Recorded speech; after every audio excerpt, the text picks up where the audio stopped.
जिम्मेदारी के लिए अल्लाह उन सबको जज़ाए खैर अता फरमाए, उनकी सेहत आफियत के साथ रखे, सलामती के साथ रखे और इसी तरह खैर के कामों में आगे बढ़ने की तौफीक अता फरमाए। अल्लाह हम सबको एक तौफीक अता फरमाए। रब्बुल आलमीन जो हाजी जा रहे हैं तेरे घर की क़यामत के लिए, आप सब भी पढ़िए उस वहदानियत के कलमे को जो हाजी हज़रात अपनी ज़बान से अदा करते हैं। लब्बैक अल्लाहुम्मा लब्बैक, पढ़िए पढ़िए, लब्बैक अल्लाहुम्मा लब्बैक, लब्बैक ला शरीका लक लब्बैक, इन्नल हम्दा वन निअमता लक वल मुल्क ला शरीका लक, लब्बैक अल्लाहुम्मा लब्बैक। आपको पता है इसका तर्जुमा क्या है? अल्लाह मैं हाजिर हूँ, हाजिर हूँ। लब्बैक अल्लाह मैं तेरे दरबार में हाजिर हूँ। और अल्लाह के नबी की हदीस में आपको बतलाने बात नकल कर दूंगा। मेरे नबी सल्लल्लाहु अलैहि वसल्लम ने फरमाया, अल्लाह लब्बैक ला शरीका लक लब्बैक, इन्नल हम्दा वन निअमता लक वल मुल्क ला शरीका लक, लब्बैक अल्लाहुम्मा लब्बैक, लब्बैक ला शरीका लक लब्बैक, इन्नल हम्दा वन निअमता लक वल मुल्क ला शरीका लक। अस्सलाम वालेकुम, मैं सफदर फैसल कौसर न्यूज़ से। जैसा कि आप तमाम जानते हैं, पिछले 2 साल से कोविड की वजह से आज़मीन हरमैन शरीफैन को अल्लाह के हुज़ूर जाने का मौका नसीब नहीं हुआ था, मगर अल्हम्दुलिल्लाह इस साल हज को जाने के लिए तमाम आज़मीन हरमैन शरीफ सारी दुनिया से मक्का मुकरमा के सफ़र के लिए तैयार हो रहे हैं। इस सिलसिले में जो इंडियन गवर्नमेंट के गाइडलाइंस थे, उसी तरह यहाँ कर्नाटक के हज भवन में जिस तरह के चेयरमैन साहब ने फैसले लिए थे आज़मीन हरमैन शरीफैन के लिए 30 डिस्ट्रिक्ट्स में हज तरबियत कैंप मुनक़िद हुए, जिसकी एक कड़ी आज शहर मैसूर में आर.के. पैलेस में हर साल जिस तरह आर.के. पैलेस में हज तरबियती कैंप होता है, इस साल भी हज तरबियती कैंप मुनक़िद हुआ है। लेकिन अफसोस ये है कि यहाँ पे जिस तरह पहले मैं देखा करता था आज़मीन अभी बहुत ना के बराबर हैं। मैंने कई शिकायत मैंने सुना आज़मीन हरमैन शरीफैन की जानिब से, कई फ़ोन मौसूल हुए कि कईयों का कहना यह था कि हमें सही मानों में सही गाइडेंस नहीं मिल पा रही है। मैंने यहाँ पे आए हुए हज कमेटी के रुकन खुर्शीद कुरैशी साहब से इसी सिलसिले में बात की, तो उन्होंने बताया कि वैक्सीन तक अभी तक उनको मौसूल नहीं हुई है। यानी हज यानी सऊदी अरब से इस मरतबा उजलत में जिस किस्म से फैसला लिया गया था, उस तरह से यहाँ पे काम करने के लिए वक्त नहीं मिला था। इसलिए तमाम आज़मीन ये बात जान लें कि वैक्सीन कहीं भी 30 डिस्ट्रिक्ट में जहाँ जहाँ हज तरबियती कैंप हुआ है वहाँ पे वैक्सीन नहीं दी गई है। ये वैक्सीन आपको बॉम्बे में दी जाएगी। तो ये किसी तरह के मसाइल को आप जहन में ना दें कि आप इस सफ़र मुबारक के जो क़वानीन हैं, जो अरकान हैं, उस पर आप तवज्जो दें। सर, आज की कैंप की तरफ से क्या कहना चाहेंगे आप? मेरा नाम खुसरो कुरैशी है जी, मेंबर हज committee, farmer minority commission chairman. ये आखिरी हमारा जो है हज कैंप हो रहा है, तरबियती कैंप मैसूर में, और इसमें जो है 3 डिस्ट्रिक्ट मिला है, मैसूर, मंडिया, चामराजनगर। ये 3 अगर कंप्लीट हो गए आज तो इंशाल्लाह जो है सारे 30 डिस्ट्रिक्ट जो है कर्नाटक के मुकम्मिल हो जाएंगे। जो हमारा सिलसिला शुरू हुआ शिमोगा से हुआ, पहले वहाँ पर 4 डिस्ट्रिक्ट थे, उसके बाद हुबली 4 डिस्ट्रिक्ट हुए, उसके बाद मैंगलोर हुआ, उसके बाद बीजापुर हुआ, उसके बाद बीदर गुलबर्गा हुआ, और अभी जो है 28-29 को तरबियती कैंप बेंगलोर में हुआ, जहाँ के वहाँ भी 5 डिस्ट्रिक्ट मिला है। तो अब ये आखिरी चरण का हमारा तरबियती कैंप हो रहा है यहाँ पर मैसूर में। तो पहली चीज़ तो हम ये बताना चाहते हैं कि मुमताज़ साहब जो ऑर्गेनाइज करे हैं बहुत अच्छी तरीके से ऑर्गेनाइज करे हैं, लेकिन तरबियती कैंप का एक बैनर होना चाहिए, एक गेट पर भी बैनर होना चाहिए था, पीछे भी एक बैनर होना चाहिए था, ताकि लोगों को पता चले कि इस जगह पर, इस मुकाम पर जो है तरबियती कैंप हो रहा है। तो बहरहाल जैसे भी है, अभी हम हाजियों की भी गिनती लिए हैं तो 125 तक आ चुके हैं, जबकि 3 डिस्ट्रिक्ट का मिला है तो गालिबन 200 या 216 हाजी हैं। बहरहाल फिर भी ये है कि चले उनको इंफॉर्मेशन मिला है बराबर या नहीं मिला है या नहीं आ सके हैं, वो अपनी जगह पर है, लेकिन हाजियों को हज करने जाना है। और इंशाअल्लाह अल्लाह का बहुत बड़ा करम है ये कि 2 साल से जो कोविड की मारामारी की वजह से हज जो है हो नहीं सका, सारी दुनिया से कोई आ नहीं सका। तो इस बार जो है अल्लाह ताला का बहुत बड़ा करम हुआ है सारे इंसानियत पर और सारे आलम पर कि अल्लाह की बारगाह में हाजियों को जो है बुलावा है।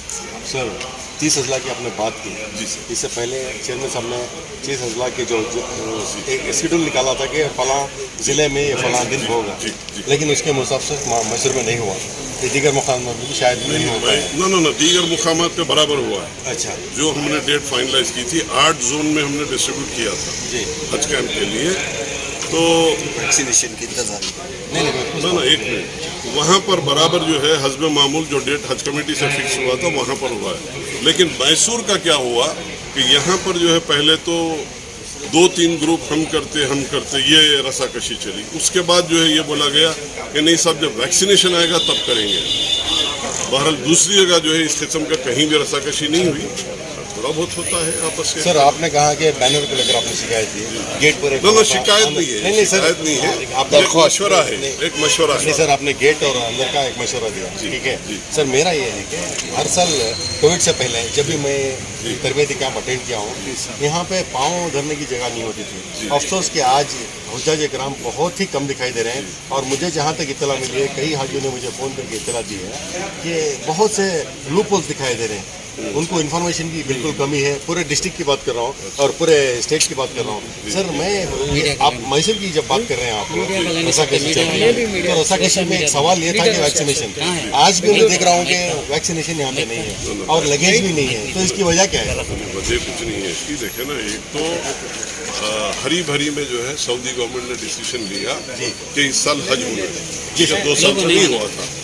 उस रसाकशी में हज के जो प्रिपरेशन है ये सिर्फ कर्नाटक में ही नहीं बल्कि ऑल ओवर इंडिया में सब जगह कंफ्यूजन है। अच्छा, 8-10 दिन का टाइम दिया गया था। पहले हमको ये बताया गया था हज कमेटी को, सेंट्रल हज कमेटी की तरफ से, कि 1 तारीख से जो है हज फ्लाइट स्टार्ट होंगे। तो उस हिसाब से हमने ये जो तरबियती कैंप के डेट जो है हमने रश किए, ठीक है। अब इसके बाद जो टाइम टेबल आया है हमारा सऊदी एयरलाइंस का और जो गाइडलाइंस आए हैं सेंट्रल हज कमेटी की तरफ से, वो 9 तारीख से।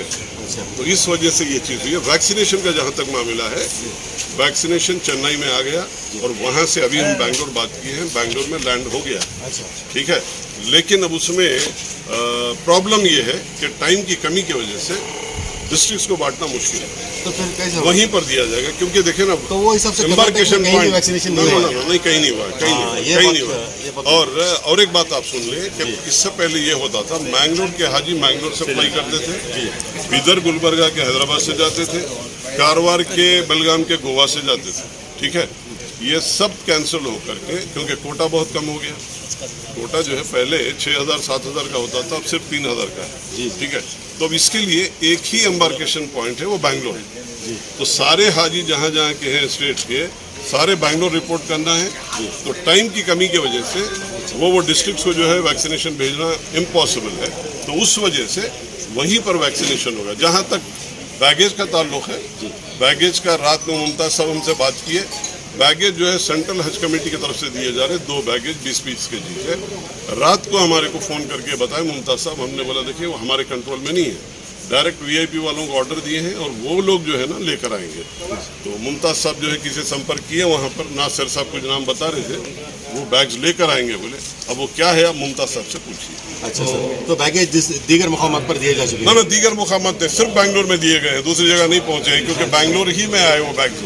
जिस दिन हमारा 28 तारीख को हुआ है, उसी दिन जिस दिन हमारा तरबियती कैंप 28 और 29 को हुआ, 28 की सुबह वहाँ पर बैग आया। अच्छा, तो तब जो है वहाँ पर हाजी जो आए थे उनको एंट्री के साथ जो है कवर नंबर की एंट्री के साथ उनको डिस्ट्रीब्यूट हो गया। दूसरे मुकामात पर अभी नहीं हुआ है। अब उसकी कोई दूसरी सूरत निकालना पड़ेगा, या तो वहाँ भेजना पड़ेगा, क्योंकि पैकिंग तो वहीं से करके आएंगे। तो जब हम बैंगलोर जाएंगे तो इंशाल्लाह इसका जायजा लेकर जल्द से जल्द जो है उन हाजियों को बैग पहुँचा देंगे इंशाल्लाह। सर आपने बहुत बातें क्लियर कर दी हैं जी सर, क्योंकि आज़मीन को बहुत से सवाल थे जो आपने जवाब दिए। सर एक आखिरी सवाल ये है कि जो हुज्जाज यहाँ पे नहीं आए, मैसूर जामा नगर उनको एक मैसेज दें कि अगर वो यहाँ नहीं शिरकत नहीं करने से उनको कोई नुकसान तो नहीं होगा? ना किसी किस्म का नुकसान नहीं होगा। अल्लाह के मेहमान है वो, ठीक है। हम सिर्फ जो है खादिम यहाँ जितने भी लोग जमा हुए हैं खादी में ही है, हाजियों की खिदमत करने की नीयत से जमा हुए हैं। कमेटी वाले हैं तो कमेटी को कोई सुरखात के पर्व लगे नहीं है। हम भी जो है खादिम हैं, हाजियों की खिदमत करने के लिए आए हैं। इंशाअल्लाह जितनी हमसे कोशिश होगी हाजियों की खिदमत के लिए अल्लाह के फजल करम से पूरी की जाएगी। हाँ सर, जो आज़मीन अब तक उनके बकिया पेमेंट वगैरह बाकी है वो कब तक के सर वो गाइडलाइन जो है ना हम ऑफिस से बात करके आपको बता देंगे। उनको मैसेज चला जाएगा वो इंडिविजुअल। परेशान है सर। ना कोई परेशानी की जरूरत नहीं है। आज लास्ट हो गया, कल लास्ट सब आप उसकी चिंता मत करिए। जिसका नाम आ गया है, अल्लाह के मेहमान है वो, अल्लाह का बुलावा आ गया है उनको, तो वो इंशाल्लाह जाकर ही रहेंगे इंशाल्लाह। सर उनकी फ्लाइट से पहले वैक्सीनेशन दिया जाएगा कहाँ? बिल्कुल सर, बैंगलोर में किया जाएगा। बैंगलोर में। Yes sir. अस्सलाम वालेकुम। लब्बैक अल्लाहुम्मा लब्बैक, लब्बैक ला शरीका लक लब्बैक, इन्नल हम्दा वन निअमत लकल मुल्क ला शरीका लक। देखिए, हम बहुत खुशकिस्मत है इस दफ़ा जो है हमारे कर्नाटका स्टेट हज कमेटी से खुसरो कुरैशी साहब और मैनुद्दीन साहब यहाँ पर आज जायज़ा लेने आए हुए हैं जी। इस दफ़ा जो है कुछ अनसर्टेनिटी है, इस वजह से थोड़ा कमोपेशी हुई है। फिर भी जो है हम कर्नाटका स्टेट हज कमेटी के मेंबरान, चेयरमैन और ऑफिसर से कोऑर्डिनेट किए हैं। कहीं पे चूक हो रही है, ये जो सडन हज का प्लानिंग हुई है, और रोज़ाना जो है सऊदी काउंसलेट से जो है आर्डर्स हर दिन हर घंटे चेंज हो रहे हैं। उस वजह से बेंगलोर कर्नाटका स्टेट हज कमेटी को भी जो है बहुत सर का दर्द है। वो भी दिन रात काम कर रहे हैं, उनसे कोऑर्डिनेट कर हम भी काम कर रहे हैं। इतनी मेहनत करने के बावजूद भी जो हाजी कम हुए हैं, इंशाअल्लाह फ़्लाइट चढ़ने तक उनकी जो भी ज़रूरत है इंशाअल्लाह हम हज कमेटी से कोऑर्डिनेट कर जो भी खामियां हैं उसे ख़त्म करेंगे और उनकी खिदमत करने के लिए जुड़े हुए हैं। लिहाजा हमारे खुसरो साहब ने इसका ये बताया, माफ़ी चाहते हुए इंशाअल्लाह बहुत जल्द में, कल परसों जो है 4 बजे में मुझे मोइनुद्दीन साहब का फ़ोन आया था कि आज काम करना है, तो इसलिए हमें जल्द में जो है मैसूर के अमायदीन को जमा करके मशवरा करके हमारे साथियों के साथ मिलकर पिकनिक किए हैं। इसमें कोई खामियां हुई हैं तो माजरत चाहता हूँ। इंशाअल्लाह और साल हम तमाम मिलकर ज़रूर इसकी खामियों को, आप तो देखते आए हैं, अब तक कोई खामियां नहीं थी। इंशाअल्लाह बैगेज के लिए भी जो एक पॉइंट है, मैं बेंगलुरु से टचअप में हूँ, हो सकता है इसलिए रजिस्ट्रेशन करके टोकन दिया गया है।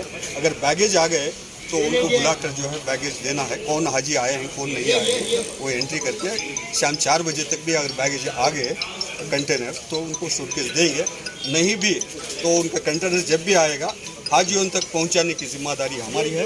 कोऑर्डिनेट करते हुए हज कमेटी से हम उनकी हाजियों की ज़रूरत पूरी करेंगे। और जैसा कि हमारे बाबू सेठ ने अभी बताया कि हाजियों का पेमेंट के सिलसिले से कुछ प्रॉब्लम हो रहा है, तो उस सिलसिले से भी हमने बेंगलुरु में बात की है। कल तो 30 तारीख थी, लास्ट डेट हो चुकी है।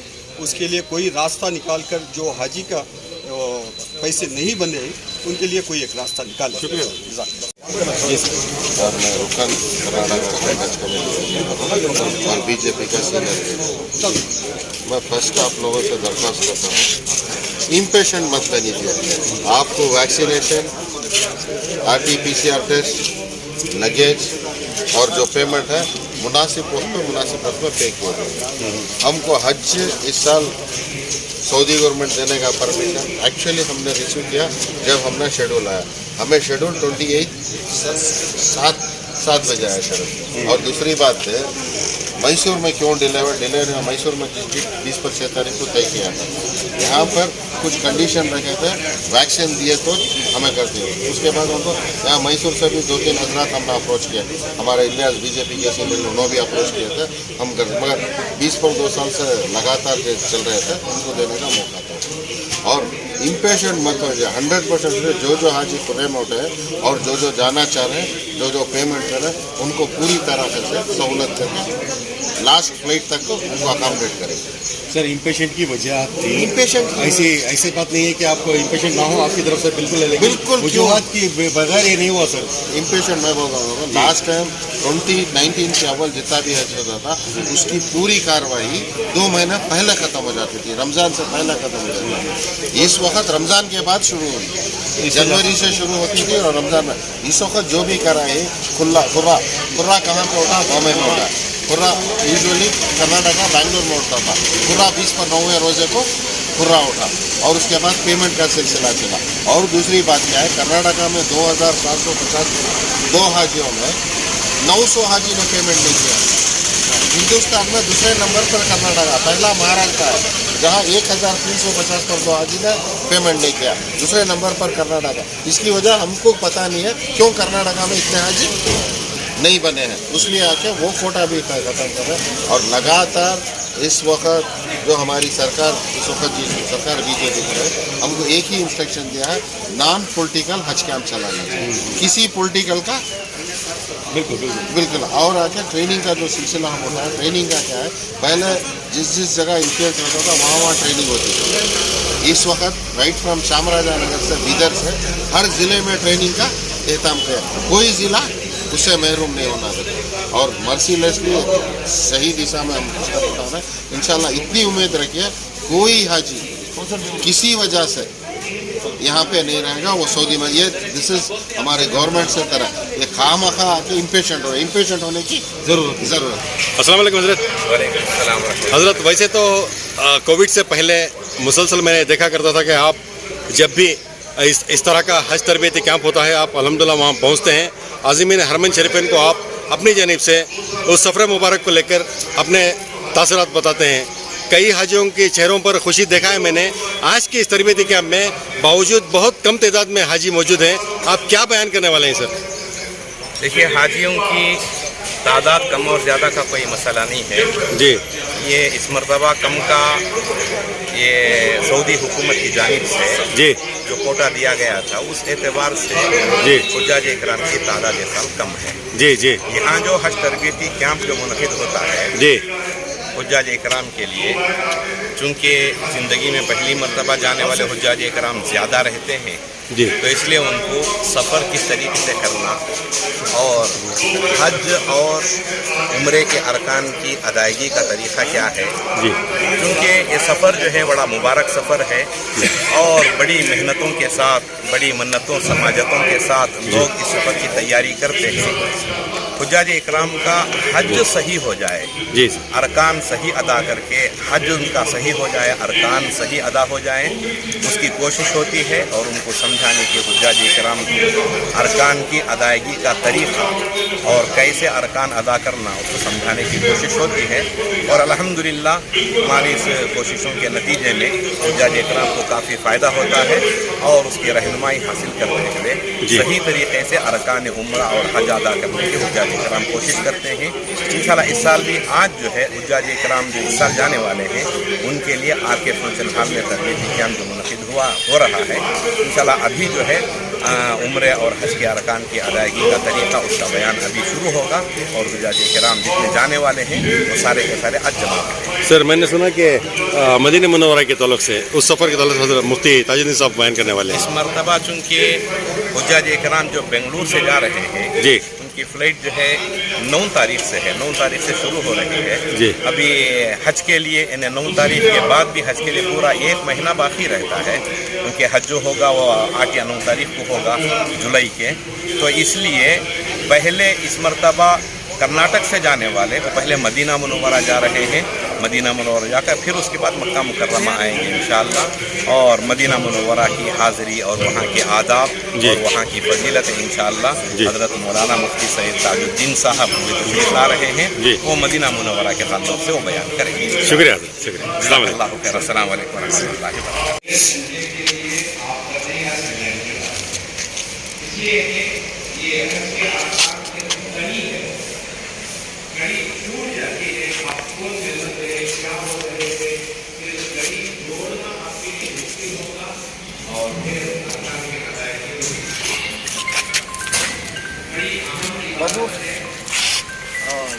बाबू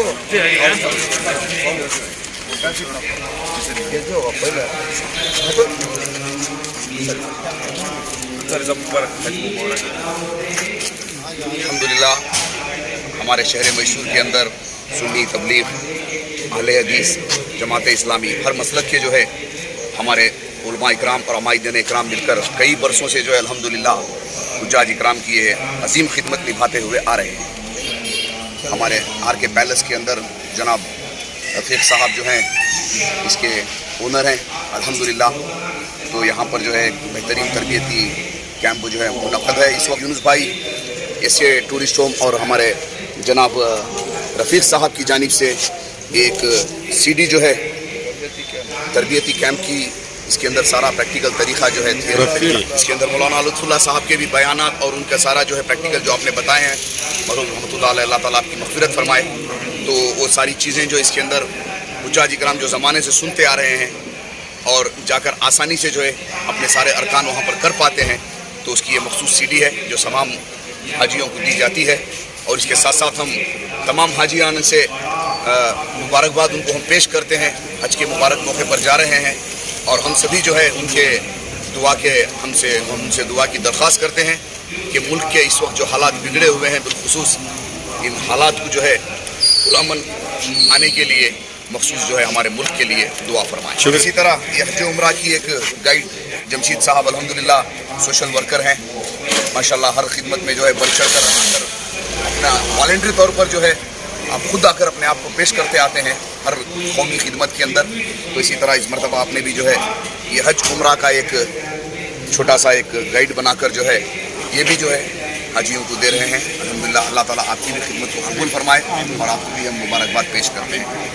कितने साल से आप कर रहे हैं ये? अल्हम्दुलिल्लाह, मैं गुज़िश्ता 2007 में हज को गया। मैं भी जाने से वाली हाजा की खिदमत में कैंप में मैं भी एक अदाकार के तौर पर छोटी सी खिदमत के लिए आता था जी।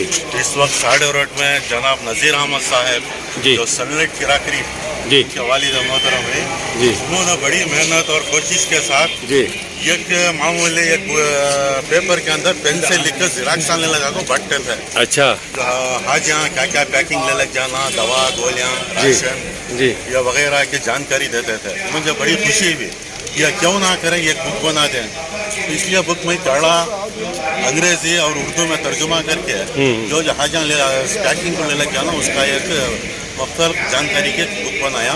उसके साथ साथ अंग्रेज़ी में एक बनाया और उसके साथ कन्नड़ा में भी एक मुख्तर सा बना के गुज़िश्ता 2007 के बाद हर साल तकसीम करता आया हूँ। गुज़िश्ता 2 साल से जो कोरोना था हज कैंप मुनक़द नहीं हुई तो वो इसलिए ये करके एक बार ले लेकर आया और वक्त कम था ताकि और भी इजाफा करके तकसीम होती थी। ये जो है हमारे रहमान बेग साहब फैमिली वालिद मोहतरम के आला खाने के हिसाब साहब के लिए तकसीम है, उनके लिए दुआ की गुजारिश। शुक्रिया।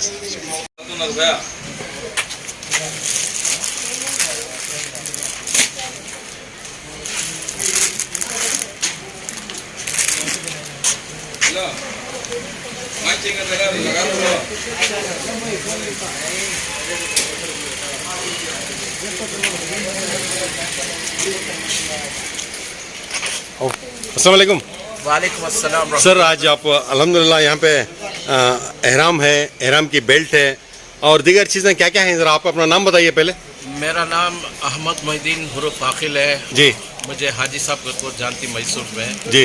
मैं मैसूर में याला मस्जिद के सामने हाजी स्टोर के नाम से दुकान है। अल्हम्दुलिल्लाह 15 साल से हाजियों की खिदमत में हर जगह जहाँ भी जी ये कैंप लगते हैं वहाँ पे दुकान लगाता हूँ मैं। अच्छा। रामनगरम हो, गुलबर्गा हो, बल्लारी हो, जी। हर जगह लगाता हूँ मैं। जी। अल्हम्दुलिल्लाह आज आरके पैलेस में मैसूर और मंड्या नगर का जोड़ हुआ जी तो हाजियों का उसमें मेरा दुकान यहाँ लगा हुआ है। जी। इसके अलावा मेरा दुकान अल-अंसर हॉस्पिटल में भी है और है ना याला मस्जिद के बिल्कुल सामने है। जी। ये 15 साल की एक्सपीरियंस है।